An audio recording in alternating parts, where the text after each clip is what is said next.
It's now time for your favorite in-depth basketball show, Full Court Press, with the myth, the legend, Raindrops, Goulet!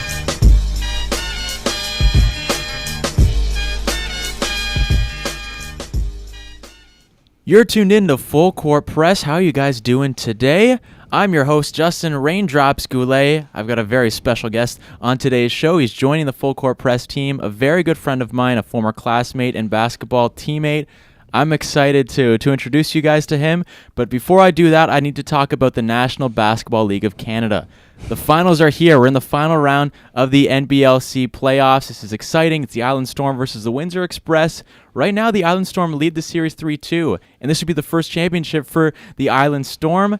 You know, best of luck to both teams, the Windsor Express and Island Storm. I think the Storm, they're on such a big roll, and they've had such a good year. They've got Antonio Ballard and Nick Okorie leading the way. I think they got a strong chance at closing things out, but you never know what could happen. Basketball is a sport filled with unpredictability, so it's going to be interesting to see what happens. And by the next time you hear Full Court Press, we are going to have NBLC champions. And also this weekend, it's the All-Star Weekend, NBL Canada All-Star Weekend in Charlottetown, PEI. Great to see that this league has an All-Star Weekend to showcase the best of the best in this amazing league. We've got a three-point shootout, a dunk contest, and of course the All-Star Game itself. And season awards are going to be handed out. Now my pick for MVP on the year, I got to go with Nick Okorie. I know it might sound crazy that I'm going with Okorie, but especially if the Island Storm win the NBLC championship this season, Nick Okorie has a very strong chance at being league MVP. He started the year off with the Mississauga Power, then made the switch over to Prince Edward Island. So that's a big move. You're in Ontario, then you're moving out to the East Coast. He's joining a new team, and he's just proved that he is an incredible basketball player. He was the leading scorer with the Mississauga Power, and now on the Island Storm, he's the second leading scorer behind Antonio Ballard. Ballard is averaging 22 points a game, and Okorie about 20 points a game, so they're very evenly matched right there. They work great together. So I think it's either going to be Nick Okorie, that's where I'm putting my money, but if it's not him, I say Antonio Ballard or even Stephen Bono of the Windsor Express. But you never know. Even if you win the championship, that doesn't guarantee you the MVP award. There might be some other guys in the league, like there's Cavell Johnson of the Brampton A's, very strong player, Morgan Lewis of the Mississauga Power. You never know what could happen. NBL Canada action, a lot of fun stuff happening this weekend, All-Star Weekend. Of course, if you want more information about this awesome league, go to nblcanada.com. You look up all the different rosters, schedules, get yourself psyched for next season. We're already moving forward to the next year. Big things are happening with NBL Canada. Now, I mentioned earlier I got a special guest with me. He's part of the Full Court Press family now. A very good friend of mine. So, wherever you're listening to this episode, you're at home by yourself, you're at a friend's house, put your hands together for the one and only Nard Dogg, Mr. David Bernardi. My good friend, how are you today, sir?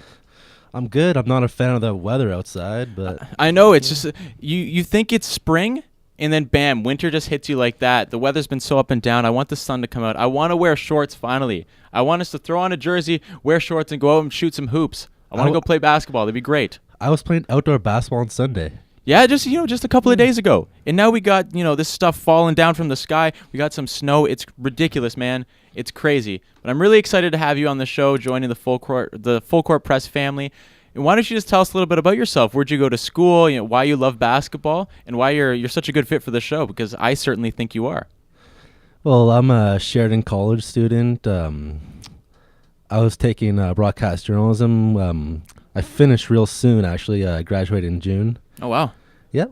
Wow, so exciting times for you, man. Oh, yeah. Good stuff. Why am I in basketball? Like, why do I love it? Yeah, why? Like, where did the love of basketball start for you, David? Oh, we got to go back to 1995 or 96. The good old days. The Jordan era. The Jordan era, nice. And, I was a big fan of the Bulls. And surprisingly enough, Tony Kukoc, of all people, was my favorite player. Really? Tony Yeah. Kukoc? Really? Yeah. Wow, so you're a big Kukoc fan. I cannot explain that. All I know is my best friend back in the day, he was Croatian, and Kukoc is Croatian, so maybe that's why. But there was that connection right there, that link. Yeah. That's awesome, man. Well, we've played basketball together, out playing street ball, and we played at Sheridan College. The Anchorman. The Anchormen, that's right. We played. I mentioned the Anchormen in the very first episode of Full Court Press. It was our intramural basketball team. It was myself, the Nard Dogg, and a bunch of other guys from the broadcast journalism program. Yeah, we were pretty dominant, weren't we? I think if memory serves me right, we were probably the best team in the league, seeing as so many of us had experience playing organized basketball. But we were a great team. Maybe we didn't have the success that people expected from us. I wish I was in better shape. Don't we all, Nard Dogg? But it was fun. It was fun to take the court with you for the first time because we had never played basketball together. Yeah. Because we met at Sheridan, so. Playing basketball together, and then we play in the summer street ball. It's good times, right? Yeah, I love playing indoor ball, but I'm just so used to playing outdoor with my buddies in Oakville. I didn't play in any leagues back in the day. Oh, no? So. No? Well, you put your body on the line every single game. That's pretty much that's what you were famous for. I remember you just diving for loose balls at every chance. That one game where I injured my knee, I was out maybe 1 or 2 weeks. That's intense. That's sacrifice. And that's, we put you on a pedestal just for that because you sacrifice your body for the team. It's awesome to see. Bruising my knee. Yeah. Not a pleasant experience, that's for sure. But man, playing with the Anchormen was such an amazing experience. Not that many of the guys had experience playing organized basketball, but it was so much fun just us all hanging out, shooting hoops and try picking up some wins from time to time and just having a good time. What I loved about it was great for chemistry for our program. For sure. That's definitely a good point. To get everyone to know each other. That's how we did it, sort of. No, that's definitely one of the big reasons why we all became so close, because when you're playing a sport, not just basketball, but any sport, you're playing any sport out there, there's that camaraderie, there's that brotherhood or sisterhood. You just build that chemistry, and you take that chemistry and you use it off the court. So we're using it for our school projects and whatnot. Yeah, we did for some reporter packages and what else? They're doing documentaries and stuff like that. A lot of good times at Sheridan. Super fun, a blast playing ball, and definitely once this weather gets a little bit nicer, we could hit the court outside and shoot some hoops, get the summer street ball season going. So I'm pretty excited for that. It's gonna be good times. Very fun. Yeah, man. So of course I was talking about NBLC, National Basketball League of Canada. The finals are upon us, but in the NBA, the playoffs are just coming up. The season is wrapping up very quickly. And the playoffs are here. The Toronto Raptors, as you guys know, I'm a huge Raptors fan, and the Nard Dogg is a huge Raptors fan as well. This is a Canadian production. Toronto Raptors are the only Canadian team in the league, so of course we're going to root hard for these guys. I love the Toronto Raptors. They're my favorite sports team, not just my favorite basketball team, but my favorite sports team. And Dave, I feel like you're the same way, right? Oh yeah, for sure. I've been a fan of the Raptors since I'd say Vince Carter's first year. Okay. His rookie year. Yeah. I'm a little bit. You've got a couple of years on me. Oh, so. This is 1998. Yeah, so I wasn't even watching basketball, and I wasn't even playing ball. I was just shooting around from time to time. But I was so young. I just got to see the tail end of Vince Carter's time in Toronto. But he's still one of my favorite players, and I would welcome him back with open arms in Toronto. That would be great to see Vince Carter end his career. It's a possibility. You never know. That'd be great to see him end his career in a Raptors uniform. That'd be crazy. It's like with the Blue Jays, Roy Halladay. He just even if Carter were to do this with the Blue Jays, Roy Halladay signed a one-day contract, and then he announced his retirement. So you announced his retirement as a member of the Toronto Blue Jays because there's so much love, and I think the majority of people would welcome Vince Carter back because he really did put Toronto basketball and Canada basketball, for that matter, on the map. Right? Oh, that's what Tim Lewicki wants and Masai Ujiri. And in most cases, what Tim and Masai want.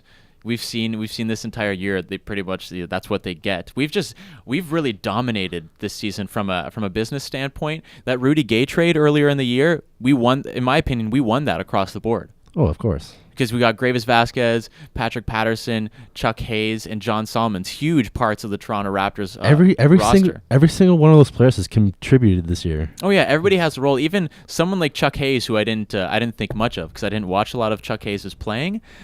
Chuck Hayes has fit in perfectly to the mold in Toronto because he's like that. He gets those rebounds. He dives for the ball. He's like you. He just dives for the ball. He puts his body on the line for his team. It's great. And a lot of people are nagging on John Solomons' play as of late. Well, not as of late, for a while now, but which I think that's kind of ridiculous. He's a veteran, so a few years ago, I remember him in the playoffs for was it Chicago now, and he was awesome in that series. I've always been a John Solomons fan, actually. You know, ever since he started in the league, ever since I started watching basketball, I've been a fan of his. He was probably the player him and Gravis Vasquez were the guys I was most excited about. Patrick Patterson, I had heard of him, but I didn't know as much as I do now about him. Patterson's great. He can hit the three. He's a big guy. He can rebound. That's one thing I didn't know about him. I didn't know about his 3-point shooting. Me neither. I didn't know he was as good of a shooter as he is. He's a phenomenal shooter, not just from three, but long mid-range. He's a great shooter. He can knock down shots, day after day, night after night. It's awesome. You know what, David? Let's talk about the Toronto Raptors this year. We've been discussing roster changes, and these guys have had a huge impact on this team. And just the other day, this was on Monday, April 14th, the Raptors made history. Win number 48 on the season. That's the best in franchise history, and I am so proud. I saw DeMar DeRozan celebrating after the game, doing a little dance. He was all happy. I got a little choked up. It's amazing to see the way that the Toronto Raptors have turned things around this year. Yeah, last year they're 34-48. This year they're 48-33. It's huge. Yeah. It's huge, man. You look at the differences and you look at the growth of this team. I think this team's even better than the last time they made the playoffs. The roster is much stronger. Oh, for sure. That team was, what were they, 42-40, something like that? Something like that. Yeah, it was a record around that mark. I think they're better than the team that won the first Atlantic Division. Oh yeah, no, I agree with you there. And it's funny. I mentioned this to one of my other friends the other day. When I go watch a Raptors game, if I'm going to see them play live or if I'm just watching them on TV, I don't just hope they win the game. I go in expecting them to win. And I think that's a fair assessment, right? Because they're so good. You can go in expecting them to win a game because they're so good this year. Well, not with your record going to games. Man, I've mentioned this on the show before. I've been to 10 games in my life. Before this season, I'd been to 7. 0-7. I hadn't seen them win. See, I saw 7 losses in my going to Toronto Raptors games history. But this year that changed. I've seen them win 3 games in a row. It's awesome. So I'm 3-7, still way under 500, but I'm getting there. And it's great to see the growth of this team, and I am so proud of everything they've accomplished this year. Yeah, but we can't call them best team yet. Best team in franchise history yet. No. You think we got to see how they do in the playoffs, They got to win a first round at least. That's true. Because if they don't get past the first round, then... Because the last time we got past the first round, the only time, was back in 2001. 2001, yeah. That was against... we took out the Knicks, right? Yeah, took out the New York Knicks, then went on to... the classic Iverson-Carter series. Oh, man, that was... I didn't get a chance to see that live. Back-to-back 50-point games. Oh, God. I believe it was Iverson first. He scored 51, and then Carter scored 50 again at home at the ACC. Thing of beauty right there. 2 legends, 2 future Hall of Famers for sure. So who do you think the Raptors are going to play in the playoffs this year? Well, recently, as of today, there's a possibility that the Nets will be... resting their players in order to get that 6th seed. And then if the Raptors finish third, see, it's okay. I get why you're sitting some players just to rest your stars. Like a Monday night's game, DeMar DeRozan, Dwayne Casey sat DeMar DeRozan. So they played the worst team in the NBA. Exactly. Well, it makes sense to give DeMar a rest because he's our all-star. He's our big name player. Give him a rest. Get him ready for the playoffs because it wasn't a must-win game. It's just nice to pick up the victory and get a new franchise record for wins in a season. But seriously, I don't know if I'm not a huge fan of sitting players for the way the Brooklyn Nets are doing it. I think they are doing it so they can finish 6th and face the Toronto Raptors. I think they want to face Toronto in the playoffs. Yeah. There's also the Miami Heat that are possible second-round opponents.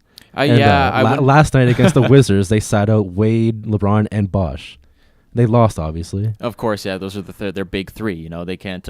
They have a good bench, but I don't think their bench is good. I don't think they could win as many games as they could if you have the big 3 playing. Yeah, and with that loss, they are automatically 2nd seed in the East, and as it looks, they would play the 3rd seed or the 6th seed and that's the Raptors. Exactly. Ideally, I would say Raptors maybe finish like what were you saying before we sat down to record this episode? You were saying Raptors finish fourth. They would face the Wizards.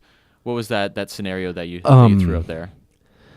Well, the Wizards, they hold the tiebreaker against the Nets. Okay. So if the Nets and Wizards finish the same record, then Wizards are fifth. Yeah. So there you go. So it would be Toronto Raptors versus the Washington Wizards, and then if the Raptors beat the Wizards, they would go on to face the Pacers in the second round, right? Yeah. See, that's like an ideal scenario because as much as I love the Raptors, I don't know if we could beat the Miami Heat. But I'm pretty sure, I think we could take on the Pacers. I think we could beat the Pacers. We've beaten them many times this year because there are cracks in the Pacers system. Mm-hmm. But if you got the big three in Miami, there's really there's not that many cracks that you could find there. They're just waiting for the playoffs. Wade has played 60 games, not even this year. Yeah, he's exactly. Every year they just because they know they're going to make the playoffs, so they kind of just bide their time until the postseason commences, and then this could be their final run with Bosh being a free agent, LeBron being a free agent. Do you think those guys are going to leave Miami? Do you think LeBron would ever go back to Cleveland? No, he burnt too much bridges. Yeah, it's not happening. Yeah, I don't know if it would really. As much as Cleveland fans want it to happen, it's not happening. It's not like Vince Carter would be welcome back in Toronto. LeBron, you don't think he'd be welcome back in Cleveland? I guess. Well, while we're talking postseason, let's just do a preview right now. As it stands today, looking at the standings on NBA.com, we'll see who would face who. So we got in the Eastern Conference, we'll cover the East first, and then we'll go on to the West, look at the records there. The Eastern Conference, first place as it stands right now would be Indiana versus the Atlanta Hawks in the first round. Indiana's got that easy, in my opinion. I think they would move on. That's a sweep. Yeah, that's Atlanta. Because Atlanta basically just beat out New York to finish 8th, right? So. Yeah. As much as Indiana struggled, they're gonna handle the Hawks easily. Oh yeah, they're much stronger. They got too much momentum. Even like you said, they have been struggling lately. But I think if they were to face Atlanta, Atlanta doesn't really have a huge star. They really have no one to cover Paul George. Exactly, Paul George is just dominate. He would take over that entire series. Him and Roy Hibbert, I think. David West. Yeah, Lance Stevenson would be could make some differences, and even George Hill. The Hawks have Millsap? Yeah, they got Paul Millsap. That's their biggest name, really. Jeff Teague. Mm-hmm. Jeff Teague, who's had a pretty good year, but he's kind of been up and down. So I think the Indiana Pacers easy. If not a sweep, Atlanta would probably pick up at 1 win at most. Yeah, sounds about right. Yeah, so then we would have Miami versus Charlotte, 2nd place versus 7th place. Miami, I'm pretty sure if we look at Atlanta, they could pick up one victory against the Pacers. I think Miami, that's an easy sweep right there for them too. Charlotte, do you think, or do you think Charlotte would be able to pick up? Al Jefferson, he's having a career year. He should be on an All NBA team. Yeah, but do you think one player, Al Jefferson, do you think that's enough to take out LeBron, Wade, and Bosh? There is Kemba Walker, but the most they can win is 2 games. You're thinking 2, so it'd be 4-2 in Miami's favor. Yeah. So then, of course, we talked about Toronto. Toronto's playoff chances, who they could face. As it stands now, they would take on the Washington Wizards, which is what I've kind of been wanting all along, because the Wizards, they do have a good team, so they would put up a good fight. You never know what could happen in the postseason. It's a new year. It's a new campaign for all the teams. Everybody's 0-0. The Wizards do have a lot of good players. They got Bradley Beal and John Wall. It's one of the best young backcourts in the NBA, and of course, Marcin Gortat. Yeah, they do have playoff experience. Talking Andre Miller off the bench. Andre Miller he's a veteran. He doesn't get a lot of recognition, but he's a great player. There's also Ariza. Yep. Webster has playoff experience. Nene. Oh yeah, I forgot about Nene. He's coming back. Yeah, Nene. Not sure what his timetable is, but he's expected to come back first round. Yeah, Toronto has some troubles against big men. So Nene, the combination, if Nene does come back ready for the first round, you got Nene and Gortat. That might be a problem for the Toronto Raptors. I'm hoping the Toronto Raptors would move on to the second round and beat Washington, but it wouldn't be as easy of a series as some might expect. This is Toronto's best matchup. Out of playing Charlotte or the Nets, this is their best matchup against the Wizards. Yeah, because we have terrible luck against Charlotte. Are they 3-13 in their last 16 games? But they are 0-3 this season against them. Yeah, we've the track record for the Toronto Raptors is not strong against the Charlotte Bobcats. It's really shocking. It's surprising because you look at Charlotte. You look at Charlotte. They once were one of the worst teams in the NBA, and now they're in 7th place. So they've really turned things around. It's because Al Jefferson, you mentioned him earlier, make a huge difference with this roster. But like I said, the Raptors don't have the best history with Charlotte, so hopefully we end up facing Washington because that's the ideal matchup. What's your prediction of that series? Raptors and Wizards? Yeah. Oh, I'd say maybe 4-2 in Raptors' favor.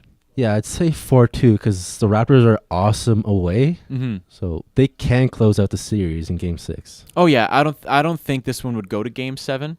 I think if it's Game 7, it's an easy Raptors win. Oh yeah, there's no chance with the Raptors fans. It's gonna be bumping. As some say, it's gonna be bumping. Craziness. So now moving on to the final matchup we got here: Chicago Bulls versus Brooklyn Nets. I want to go Chicago Bulls all the way because I do not like the Brooklyn Nets. I've always You're just going by hate. Yeah, just going by pure fiery hate. So if we do see Chicago and Brooklyn, they have an amazing roster, and Kevin Garnett, he's getting up there in age, but Kevin Garnett can turn things on just like that. He's like a Tim Duncan. He could play like a young gun if he's out on the court in the playoffs. I love the guy. He's one of my favorite players of all time. Same. He's a legend. But I don't care if it's playoffs. He's pretty much had the past 2 months off. Mm-hmm. And before that, he was awful. Yeah? So you think Chicago has this one in the bag? They don't completely have it in the bag, but they're gonna win the series. Do you think it? 6 or 7 games? I feel like this out of the in the Eastern Conference, if it's Chicago versus Brooklyn, that's the series that would go to Game 7. You can't count out guys like Paul Pierce, Darren Williams, even Sean Livingston. Sean Livingston's made an impact this year. The awesome coaching by Jason Kidd. Who would have thought? Yeah, I know. You look at the beginning of the year. He got fined for what was it? Throwing a cup of water to get a timeout. Oh gosh, that was to get time off so he could talk to his team. That was one of the funniest things I've ever seen. But no, he's matured as a coach as the season's gone on. So it's good to see that he has matured as a coach and he's turned things around. But at the end of the day, I think Chicago has this and would move on. Yeah, you look at the Bulls, their defense. Thibodeau. Oh. Yeah, Tom Thibodeau's awesome. Even without, they don't have Derrick Rose obviously, but Joakim Noah has been huge. Carlos Boozer. Thibodeau's a lot like Popovich. He could turn a scrub into a decent role player. Oh yeah, and that's not easy to do. Definitely not easy to do. So now we covered the Eastern Conference. Let's move on to the Western Conference, where things are a little bit different. Because you look at the 8th place team. There's a lot of parity. Oh, yeah, it's kind of You look at the Western Conference, the 8th place team. That's Memphis Grizzlies. They're 49-32. Then you look at the 8th place Atlanta Hawks in the Eastern Conference. They're 37-44. So you can see that the Western Conference is full of dominance. It's way more dominant than the Eastern Conference. Even the 9th place Phoenix Suns are 47-34. The team with the losing record in the Western Conference, the first team under 500, is the Minnesota T-Wolves. They're 40-41. And then you look at the Eastern Conference, like I said, Atlanta in 8th place, 37-44. Big differences there. Complete opposites when you look at the standings. Western Conference, it's going to be interesting. We got some good matchups. The first round, we got first place San Antonio, a phenomenal year. They'd be taking on Memphis. That's that classic matchup because we've seen that. We've seen that in the past few years. You know what happened a few years ago? I loved it. Exact same seeding. San Antonio was first. Memphis was 8th. Who won that series? Memphis. That was one of my favorite moments in NBA history because I had a buddy in high school. One of my friends who I play basketball still with to this day. His favorite team is the Spurs. And I was rooting for the Grizzlies, and then the Grizzlies, they took down the Spurs, and it was one of the best things I've ever seen. It was absolutely awesome. I've always liked the Memphis Grizzlies, and they got Ed Davis, former Raptor. It's great to see. So he loves his time on the bench. Oh, he sure does. He's great at that role. I think the Spurs have just been too good this year. I don't think we're going to see a repeat of years past where the Grizzlies taking down the Spurs. The Spurs are moving on to the second round. I wouldn't be surprised if the Spurs went to the NBA Finals because they've been amazing all year. They've only lost 19 games up to this point. It's crazy. Memphis is still taking 2 games out of that series. You think so? 4-2 final? Yeah. Yeah? Fair to say. Slight chance Game 7, but I think I'm just for the sake of disagreeing with you, I'm going to go 4-1. 4-1 for San Antonio, because Memphis can pick up a victory, but I think San Antonio is going to get it done pretty quickly. San Antonio has 30 road wins this season. Oh, wow. Wow, that's absolutely... They're 30-11 on the road. That's crazy. And 32-8 at home. Beast-like. So we'll see what happens with that series right there. And then second place, the Thunder, Kevin Durant and company, who take on one of my favorite teams in the history of basketball, the Dallas Mavericks. I want to go with the Dallas Mavericks just because I love Dirk Nowitzki, but it's what do you think? Do you think the Thunder have this one? Yes, they do. They're going to take 6 games. Yeah? 4-2 final? Actually, no, 5 games. 5? So, yeah. I think Dallas experience, that's what's got them into the playoffs. Yeah, but they aren't gonna go far. Well, the thing is with Dallas too, you look at when they won the championship by defeating the Miami Heat a few years ago. Then the next season, did they even make the playoffs that year? They got swept by the Thunder. Yeah, so I don't think we're gonna see a repeat of that. I'd say Dallas. I'm gonna take away the fact that I'm a huge Mavericks fan. I say Dallas. They're probably gonna get 1 or 2 wins. So 4-1, 4-2 final. It'd be pretty hilarious if Dallas pulls off this upset. You never know what could happen. Like I said earlier in the show, basketball is a sport filled with unpredictability. Speaking of unpredictability, who would have thought the LA Clippers would be one of the best teams in the league today? It's crazy. The Clippers are in 3rd place in the Western Conference. They would take on the Golden State Warriors. You know what? I'm going Warriors. I'm going Golden State Warriors. I wish I could go with Golden State, but the Clippers they just have too much depth. So you think Clippers got it? Yeah, they're taking it in 7. Now we got Houston Rockets and Portland Trailblazers. I'm a big Trailblazers guy. Finishing in 5th place this year. It's great for them. Houston is just... Awesome start by the Blazers. Oh, yeah, an amazing start. Who do you think's got this one, Houston or Portland? This is a tough one, too. But I'm going to go with the Rockets. Yeah, you think the Rockets are going to pull it off? Yeah. I would like to disagree with you, so we could start a little argument here, but... As much as I like the Portland Trailblazers, I think Houston's got it. James Harden's the man. I like the Houston Rockets, but their point guard situation, it does not match Damian Lillard and the Blazers. Damian Lillard's just dominant, He's gonna tear Jeremy Lin apart. Oh yeah, I've never been a huge Jeremy Lin fan. I didn't really fall into the whole Linsanity thing. So I would like to see Damian Lillard take over. I still think the Houston Rockets are going to win the series because of James Harden. He's going to be the X factor. Yeah, I think they're going to win the series, but Portland is not going to make it easy for them. So I could see this going to 6 or 7 games. This series basically depends on Aldridge becoming a monster. Yeah, he has to really prove himself to be the player that he truly is. He's got to dominate Dwight Howard. So the playoffs, man, I'm excited. The playoffs start this weekend. There's the NBLC All-Star Weekend and the NBA playoffs start this weekend. So much basketball. So like I said, playoffs, super exciting times. I'm looking forward to watching some great playoff basketball, especially seeing the Toronto Raptors back in the postseason. About time. I know, exactly. It's 5 years. About time, man. It feels like I've been waiting longer. It feels like 15 years. It's crazy. I think this is the team. I think they're going to get past the second round. Yeah, you never know. I think they might maybe they'll go to the Eastern Conference Finals. Who knows? We'll see what happens. Great possibility. Yeah, especially if they face the Pacers in the second round. We're going to have to just wait and see what happens, see how things shape up. But for now, we got to close the show out. Sadly, we're running low on time. David Bernardi, I want to thank you so much, my friend. Oh, no problem. It was a pleasure. I know. It's glad to have you here talking basketball, the thing that we love. And we're going to have you back here on the next episode and every episode from this point on. I'm looking forward to it. And I hope all you listeners are excited to continue to hear from David Bernardi. Before we head out, of course, we got to do our plugs, man. Do you got Twitter, a Facebook page, or anything that you want to throw out there? Oh, for sure. You can follow me at Twitter at the Nard Dogg 88. Perfect. The Nard Dogg 88, and myself, I'm at Justin Goulet 21. And before we actually do close things out, I want to dedicate this episode to one of the greatest professional wrestlers of all time. Myself and Andrew Ueno, we did a rundown of WrestleMania. We brought some wrestling into the full court press mold. The last episode, we want to dedicate this episode to the Ultimate Warrior. He passed away on Tuesday, April 8th. Shocking death, very sudden. But he was this man pretty much defined energy in the ring, one of the most legendary superstars of all time. He will never, ever be forgotten.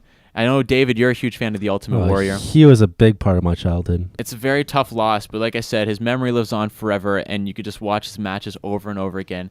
He defined energy, like I was saying, one of the best characters in the history of wrestling, one of the best pro wrestlers in the history of the game. WrestleMania 6. WrestleMania 6 at the Rogers Center in Toronto. Huge versus Hulk Hogan. He won the WWE Championship. Crazy stuff. This episode, like I said, is dedicated to the Ultimate Warrior. May he rest in peace, and thank you for all the amazing memories. And thank you, David, for joining me. Thank you, guys, for listening to Full Court Press. As always, I am Justin Raindrops Goulet, and we will catch you all next week. You've just been hit with Full Court Press.